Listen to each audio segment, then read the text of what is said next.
Assalamualaikum warahmatullahi wabarakatuh. Saya Cikgu Muzaffar, Guru Akademik di Mahat Tabiah Haraki An-Nur, Kuala Ketil, Kedah, Malaysia.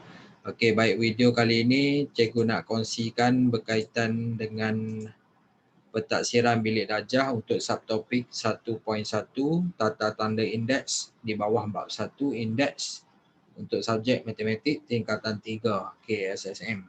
Jadi dengan video ni cikgu nak tunjuk ajar kepada pelajar bagaimana kita nak menjawab soalan berkaitan dengan tata tanda indeks ni lah. Okey, baik. Soalan ini diambil daripada buku modul aktiviti Mesra Digital Matematik tingkatan 3 KSSM terbitan Sasbadi Sendian Berhad. Okey. Pada pelajar boleh rujuk muka surat 1 dan muka surat 2. Okey. Baik. Mari kita sama-sama buat dan kita bincangkan jawapannya. Okey, baik. A. Lengkapkan jadual dengan asas dan indeks bagi nombor yang diberi.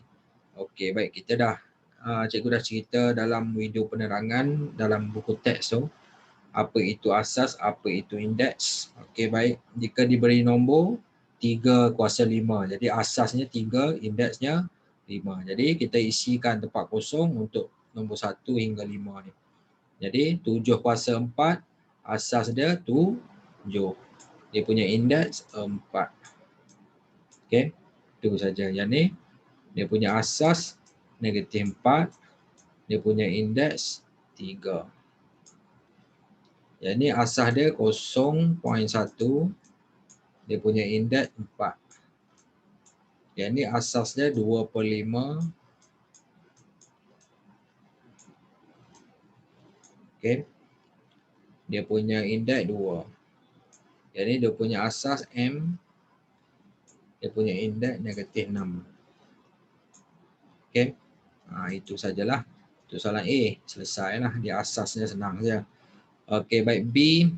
Nyatakan yang berikut dalam bentuk indeks atau pendaraban berulang. Okey, kita tengok contoh.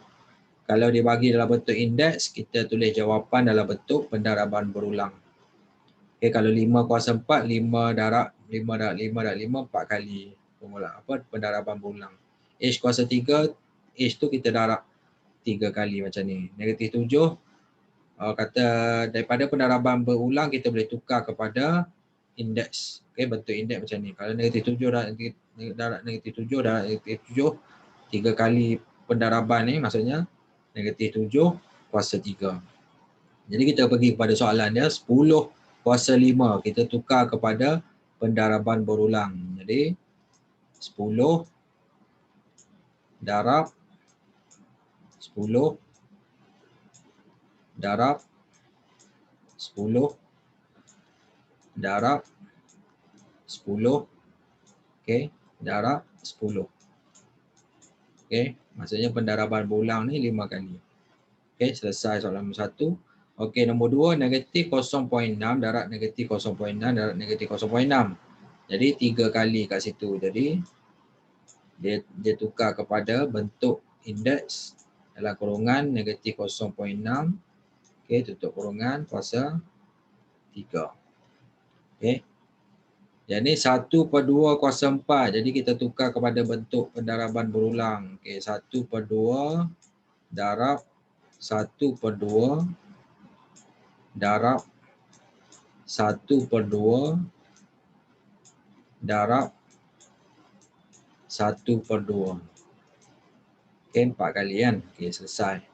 Yang ni P darab P darab P darab P darab P darab P. Ada 6 P kat situ. Jadi P kuasa 6.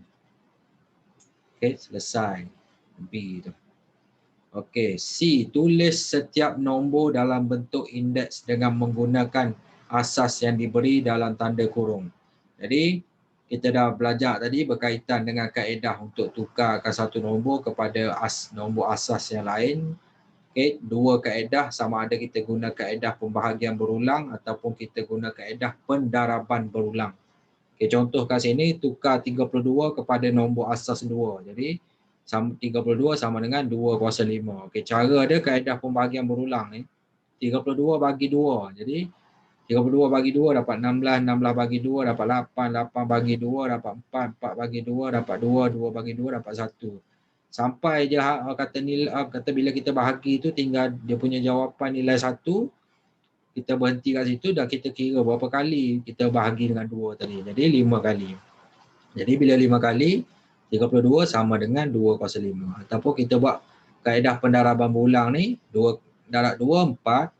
Lepas tu 4 darab 2, 8. 8 pula darab dengan 2, 16. 16 darab 2, 32. Jadi buat pendaraban berulang tu ada 5 kat situ. Okay. Maksudnya 2 kuasa 5. Macam itulah cara dia. Jadi kita cuba tengok soalan 1 dengan 2 tu. 81 nak tukar kepada asas 3. Okay. Sama ada kita nak guna kaedah pembahagian berulang ataupun pendaraban berulang. Dua-dua akan dapat jawapan yang sama. Okay, contoh kalau kita nak guna kaedah pembahagian berulang. Okay, jadi kita kena buat macam ni lah. 81. Okay, bahagi dengan 3. Macam tu. Dan ke bawah lah. Okay.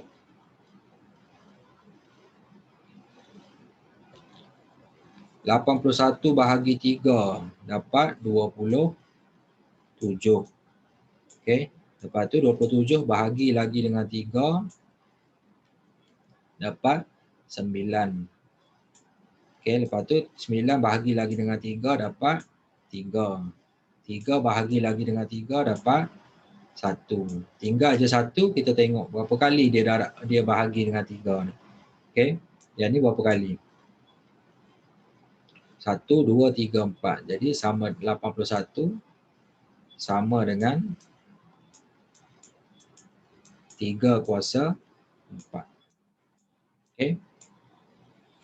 Jadi kaedah pendaraban berulang ni kita boleh semak untuk kira betul tak kaedah pembahagian berulang kita tu.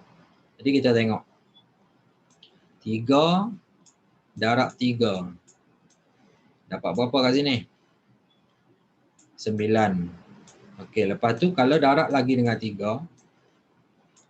Okey. Sini akan jadi 27. Okey, lepas tu kalau darab lagi dengan 3.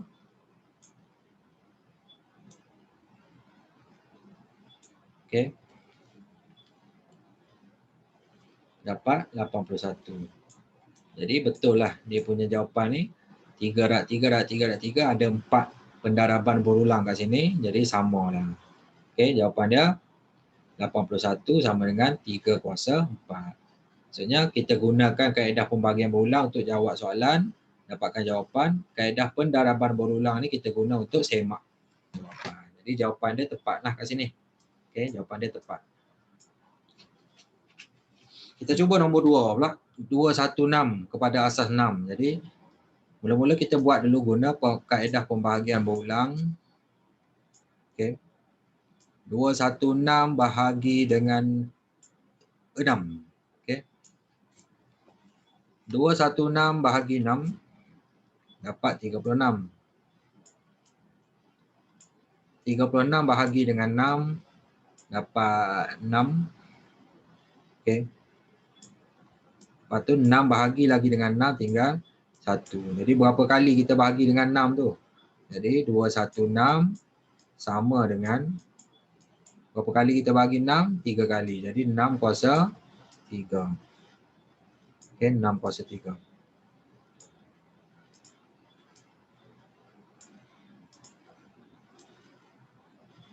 Okey, lepas tu kita semak guna kaedah pendaraban berulang.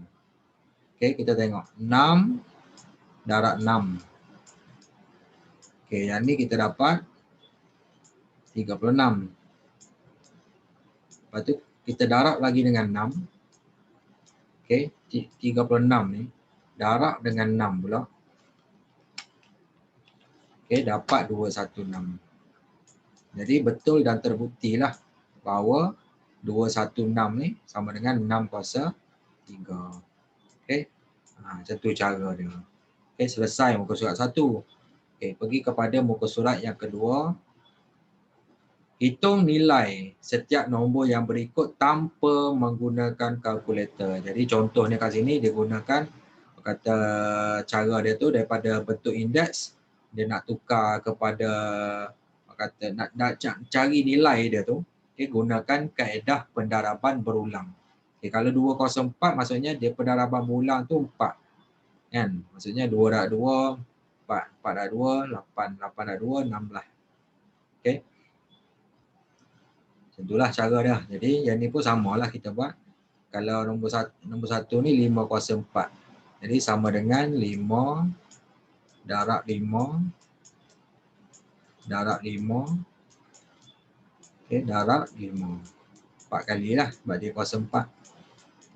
Jadi jawapan dia kata tanpa menggunakan kalkulator. Okay, kita buat macam ni.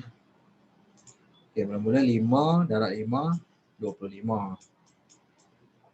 Lepas tu 25 ni darab dengan 5. Okay, 5, 5, 25. 2, 10, 11, 12. 1, 2, 5. Okay, lepas tu 1, 2, 5 ni pula darab dengan 5. 5 darab 5, 25. 5, 2, 10. 10, 11, 12. 12. 1, 1, 5, 6, 25. Okay, macam tu lah cara dah. Kita congak lah kalau tanpa menggunakan kalkulator. Okay, kita kena congak lah. Okay, yang ni 0.4 kuasa 3. Jadi kita kena buat macam ni lah. 0.4 darab 0.4 darab 0.4. Jadi mula-mula 0.4 darab 0.4 dapat 4 dapat 16. Jadi 16 2 40 0.16 kat sini. Lepas tu 0.16 darab 4 darab 0.4 tu. Okey, 16 darab 4 64. Jadi balik kepada 2 tempat permulahan jadi 0.064. Okey. Dapat ni lah. Okey. Ini dapat 0.064. Okey, selesai yang tu. Nombor 3 sama dengan okey 3 kuasa 5. Jadi 3 darab 3 darab 3 lagi. Darab 3 darab 3. Okey, 5 kali.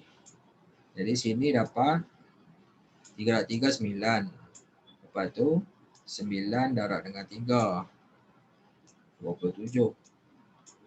27 darab dengan 3 3 2 21 2 14 15 16 27 darab 3 81 kat sini kan. 81 darab 3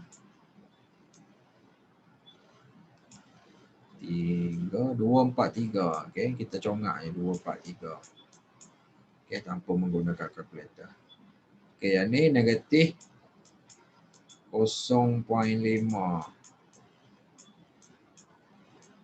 darab negatif 0.5 darab negatif 0.5. 3 kali lah kuasa 3 kan. Okey. Jadi negatif, negatif, negatif. 3 kali negatif, jawapan dia mesti tinggal negatif lah. Okey. Jadi kalau darab bersilang, berulang macam ni. Mula-mula yang ni dapat positif. 0.5 darab 0.5, 0.25. 0.25. Okey, lepas tu darab lagi negatif 0.5 tu. Okey, positif jumpa negatif jadi negatif lah, negatif 0.25, 5, 5, 25, 10, 11, 12, 0.125. Okey, dia akan dapat macam ni. Okey. Yang ni negatif 2/3 kuasa 2. Maksudnya 2 kali lah darab. Okey, pendaraban berulang macam ni. Okey, negatif 2 darab negatif 2, 4. 3 darab 3, 9. Okey, dapat jawapan dia lah tanpa menggunakan kalkulator. Okey, selesai. Okey, B. Hitung nilai bagi setiap nombor yang berikut dengan menggunakan kalkulator. Jadi tengok contoh kat sini. Dia tunjukkan cara nak tekan kalkulator. Tu kalau 3 kuasa 5, tekan nombor 3, tekan simbol kuasa, tekan 5, tekan sama dengan, dapat jawapan dia 2/3. Kalau yang negatif 2 kuasa 3 ni, tekan simbol negatif, tekan 2, tekan kuasa, tekan 3, tekan sama dengan. Okay, tu je caranya. 8 kuasa 3 sama dengan 512. Tekan saja kalkulator, dapat jawapan. Okay, yang ni negatif 6 kuasa 2. Okay, dapat 36 lah. Okay. Kena buat kurungan lah, tekan kurungan negatif kuasa 2. 36. 0.7 kuasa 3. Dapat 0.343. Negatif 1.5 kuasa 3. Dapat negatif 3.375. Negatif 3/5 kuasa 3. Dapat negatif 27. Negatif 27/125. Okey, 1/3 kuasa 2.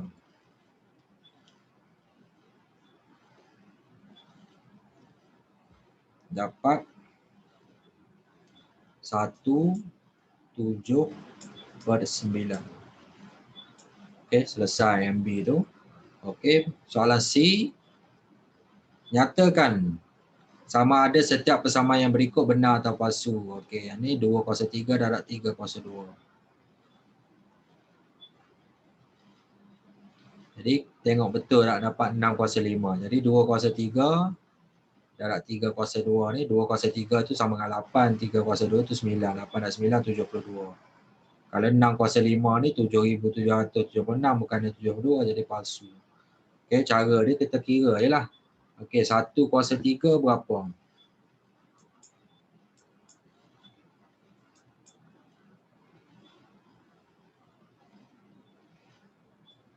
Okey, mula-mula kita ambil yang kanan tu. Okey. Kita ambil yang ni lah. 1 kuasa 3 tambah 5 kuasa 3 tambah 3 kuasa 3 tu sama dengan berapa?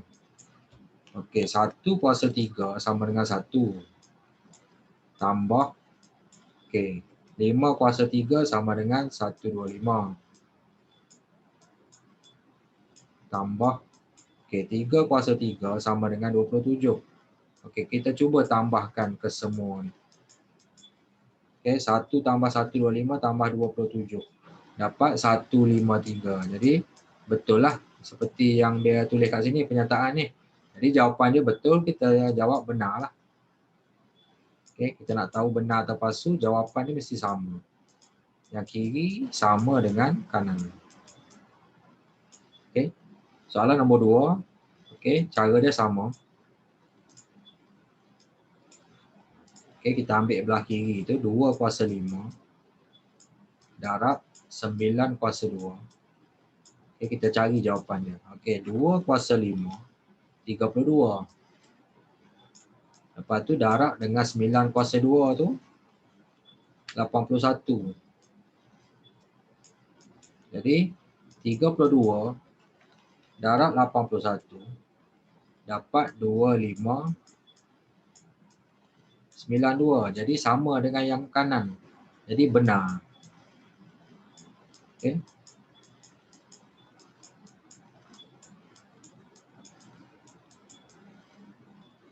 Okey, selesai nombor 2. Nombor 3. Betul tak negatif 4 kuasa 2 sama dengan negatif dalam kurungan negatif 4 kuasa 2. Kalau negatif 4 2 macam ni, dia akan dapat, kalau kita tekan kalkulator negatif 4, lepas tu tekan kuasa 2, dapat negatif 16.